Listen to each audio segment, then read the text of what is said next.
Hey, how's it going, YouTube? How y'all doing today? I got that cookie meal in yesterday. These animals are eating that stuff right now. They really like it. The majority of these animals really like it. I got one heifer. There's one heifer over here. I don't know exactly if she's liking it too much, but she was eating it this morning. She may just be full. One thing that I realized about this stuff is that it is very heavy. One bucket full of it is definitely heavier than a bucket full of the other stuff. And I can tell by how these animals eat that by the time I get through giving them 12 buckets, they're slowing down a lot. They eat very slowly by the time they're finishing up their meal, and so it's definitely heavier. And that other calf over there by the water tank, she looks good. She looked like she got a good gut feel on her. I did realize that she was kind of snotting up a little bit. She did have some snot running out of her nose this morning. Sometimes when I change the food up on these animals, they'll start snotting up real bad. But I mean, she looked like she got enough gut filler on her and everything, and it's not a big problem.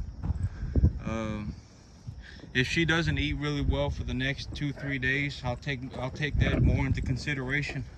But these animals are doing good. I bought this cookie meal. It's like a whole bunch of ground up cookies, candy bars, bread, tortillas, potato chips. I got it for $323 a ton after delivery. So I'm getting it for a good bit cheaper. If I went to go buy feed just in bags, if I went to a store to buy feed, I'd be paying anywhere from about $4.15, anywhere from $4.15 to the sky's the limit, right? But the minimum I'd be paying if I was buying bagged feed from a store retail would be about $4.50. So getting this stuff for $323 it's a good deal. This feed that I buy, when these animals put on weight, I make money. So it ain't purchasing feed. I know I've said this before, but the cost of feed is literally one of the lowest things on my things to worry about. Oh, you gotta be careful. Hey, boo. Hey, boo. Okay, I didn't want him to think he was gonna have to kick me.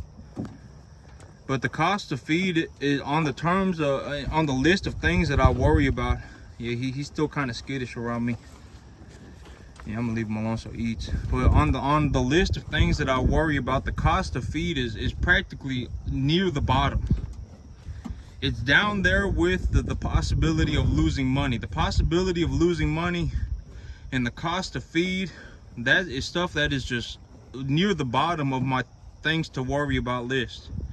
The things on my on the highest things that I worry about are these animals healthy? If my animals are healthy and they aren't dying, the chance of me really losing a lot of money is practically zero. If my animals are gaining weight, if my animals are healthy, the chance of me losing money is very, very, very low. And the reason that I say that the possibility of losing money is on near the bottom of the things that I worry about is because, okay, let's say I do have a horrible situation, right? For me, a horrible situation would be, let's say I lose 10% of my herd, right? And the cattle market falls out the sky. The cattle market drops 15%, 10% in the time that I'm holding on to some 2.5 weight animals to get them up to a 5 weight. And let's say worst case scenario, I lose $2,500. That $2,500, if things go horribly wrong and I lose $2,500, it ain't the end of the world, okay? I mean, I ain't gonna say I could care less, because I would much rather make money than lose money. But if I lose $2,500, I'm not just gonna be like, oh my God, now's the time to quit everything, and oh my God, I lost $2,500. Now I have to give up on everything, and now is the time to quit. That ain't how this works. If I lose $2,500, I'll sit there at the table and I'll take a good look at everything that I did and look to fix the plan up a bit.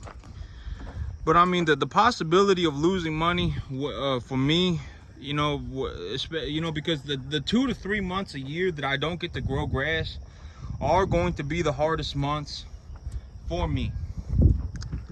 Because about 2 to 3 months of every year I won't be able to grow grass, and financially that is going to be the hardest. That is going to be the hardest time period for me. And it'll cost me about $1,500 a month to feed these animals. So I may, but and that's also tax deductible. And so if I invest the capital when the things are the hardest, and let's say I invest $4,500, well, I'll get about $1,200 of that back.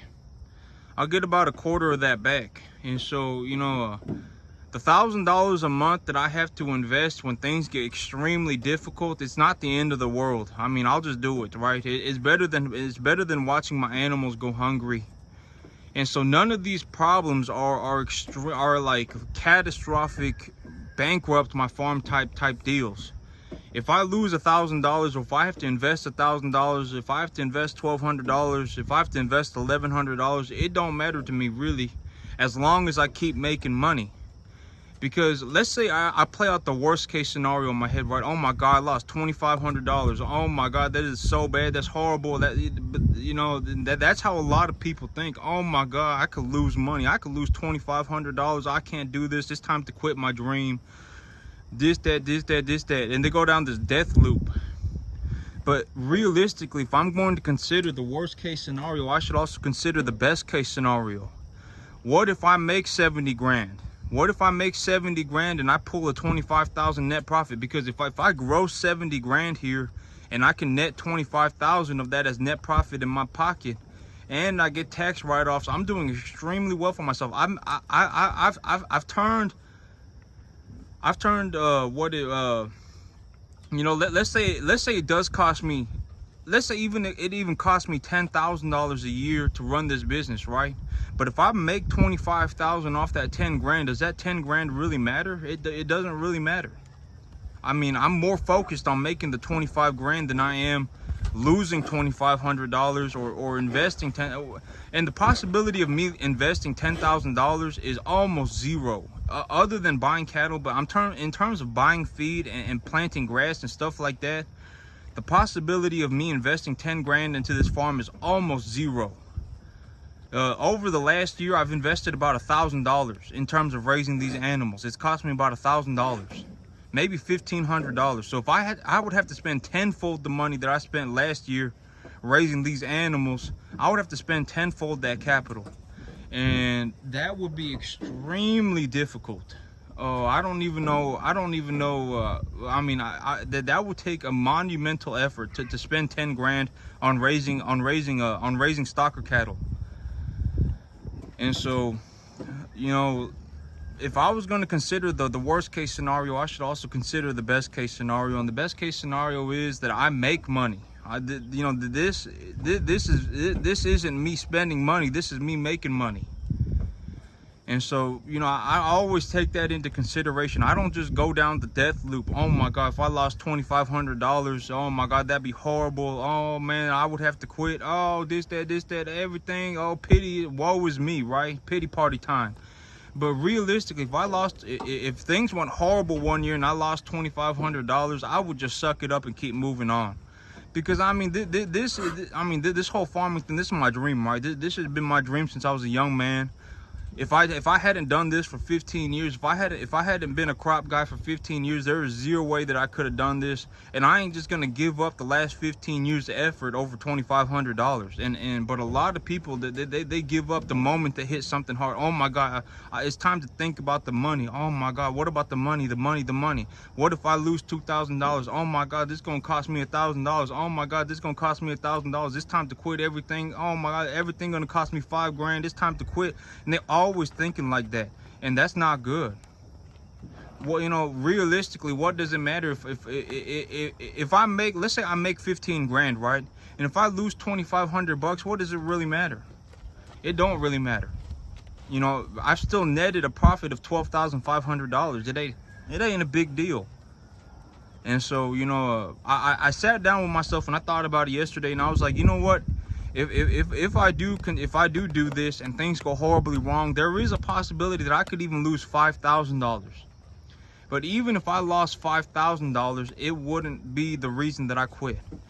Because chances are I'm gonna make a good bit of money on these animals here right now. These animals that I got right now are gonna make me a pretty good substantial amount of money, and I can just hold on to that money. If I'm that worried about losing money in the future, possibly because of a drop in cattle market or whatever, or a potential health issue or whatever, I could hold on to the money that I make this year on these cattle, because I did extremely well on the cattle this year, and the cattle market went just straight vertical, and I did extremely well, and I could just hold on to the profit that I made from these animals. If I am that worried, I could just hold on to the profit that I've made on these animals and take debt from a bank. I could take more leverage from the bank instead to purchase cattle and supplies, and just write that off on my taxes, and then hold on to the capital that I have made from these cattle to just pay the debt service until I've made a profit on my next herd of animals as well,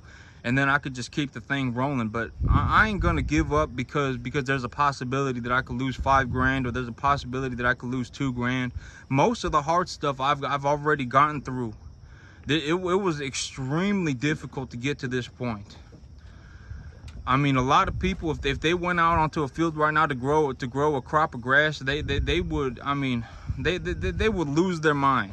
It is so hard. It is incredibly difficult. I mean, growing crops and then raising cattle proficiently enough to make a profit is obscenely difficult, especially lightweight cattle. The lighter the weight the animal is, the harder it becomes, and it goes up on an exponential scale. So an animal that is 250 pounds, 2.5 weight, will probably be 5 times harder to raise than an animal that is 350, and it just keeps going up. It's going to be 100 times harder than an animal that is 550 pounds, etc., etc. It just keeps going up on an exponential scale. And so the lighter the weight the animal is, the harder it becomes to raise that animal profitably. But that's it for me today, YouTube. Y'all have a good one.